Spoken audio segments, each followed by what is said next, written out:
let's read it through here. Hero's been at the table for 45 minutes, no solid reads. Small blind, $625. Older guy who sometimes doesn't read his cards right. Straddle, $950. MAWG. What does that stand for? I've seen that before, but I can't remember what it stands for. Middle-aged white guy. Oh, okay. Straddle's 950. Sort of wide pre. Hero opens 7-5 of clubs in the cutoff. And you said that you sort of brain farted on the straddle, right? You didn't realize that it was a straddle. So that you were Yeah, just hence using the your sizing. standard opening, basically. Yeah. Yeah. Okay. I mean, listen, we all do that sometimes, like a live misclick. Small blind and Right. straddle call. So the pot's just under $80, and the board comes out deuce 4 5 rainbow. So we've got 7-5 of clubs, top pair, backdoor flush draw. Villain checks, hero 40 into 75, and both call. Okay, I think that's Mm-hmm. fine. I think you're going to get peeled here by a fair amount of ace highs and things like that. I think that that's fine.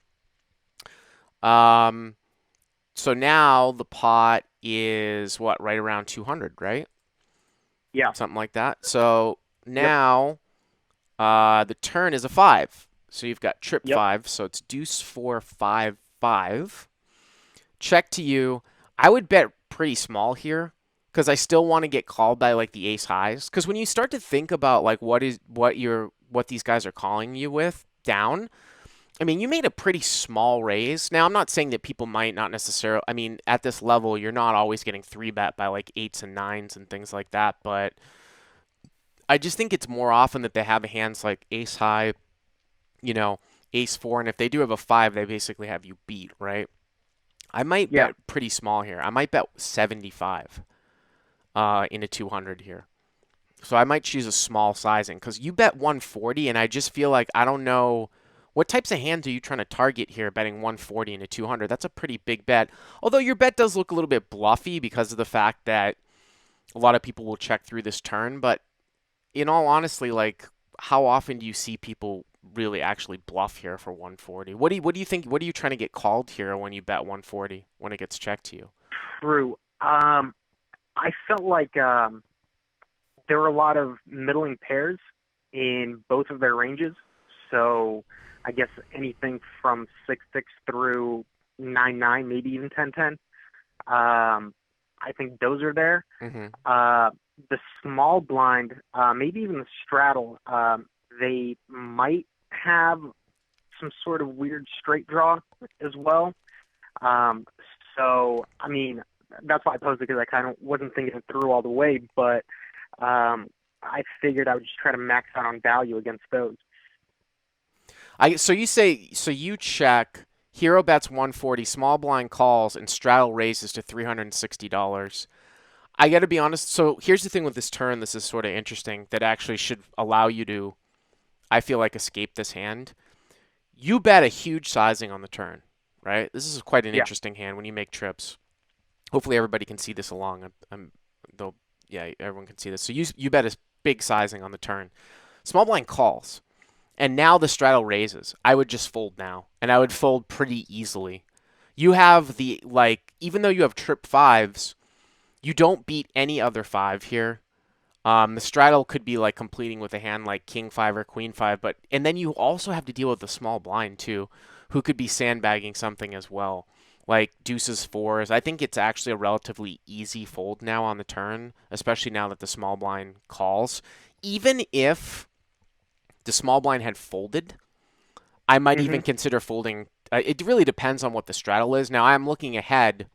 You say you call and the small blind calls too, so the pot's like 1280, and Yeah. the river is a queen. Small blind check, straddle shoves all in for 525. I mean, I would so easily fold now, but what I was going to say was that even if the small blind had folded on the turn and you had called and then the guy moved in on the river, I would still probably fold, but I would just fold here on the turn.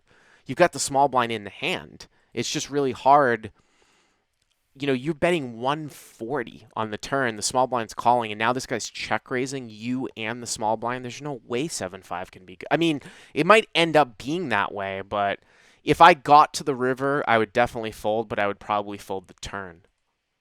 What did some of Yeah. the I mean, what did some of the people I say ended in up the playing thread it down. on the river? I'm sorry. Say that again. I was trying to Yeah, I figure folded out. on the river. Yeah. I folded on the river, and on the turn, I had a sense that I was behind, but he didn't make a huge re-raise comparatively, I guess. Um, so I also thought that small blind would come along as well with, I mean, almost anything just based on how he had been playing. Uh, so I figured I might have some odds to fill up, but yeah, my question was really just about the turn. So you ended up folding, and then what did the small blind do? And the small blind folded on the river as well. Really? Hmm. Yeah. So you never knew. I mean, I'd feel pretty confident about your fold. But I would let that go on the turn. For sure. I mean, I think that you accidentally got some extra information by betting so large. I mean, when you bet very large on a turn that a lot of people check through, you get a guy in the small blind that calls. I mean, what do you think the straddle's check raise bluffing frequency is?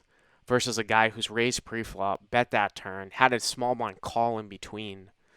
It's just using the action of the hand basically to gauge the strength.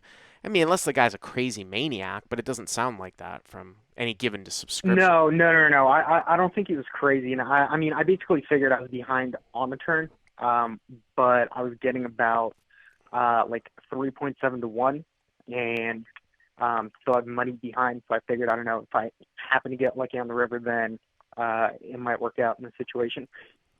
Yeah, but I mean, the problem with like going for boating up on a trip board as opposed to having a set is that when the board, I mean, besides catching a seven, the board would have to double pair for you to make a full house, right? So Yeah, even if the guy has a straight like ace three or six three, now you might still get paid off some because people just can't lay down, but the board's going to be double paired. You know what I mean? So right. I wouldn't. I would just fold, and then you can be easily beaten by the small blind here, and you might also be outkicked by somebody. So I don't think that that's the time to call. Anyways, thanks for the call.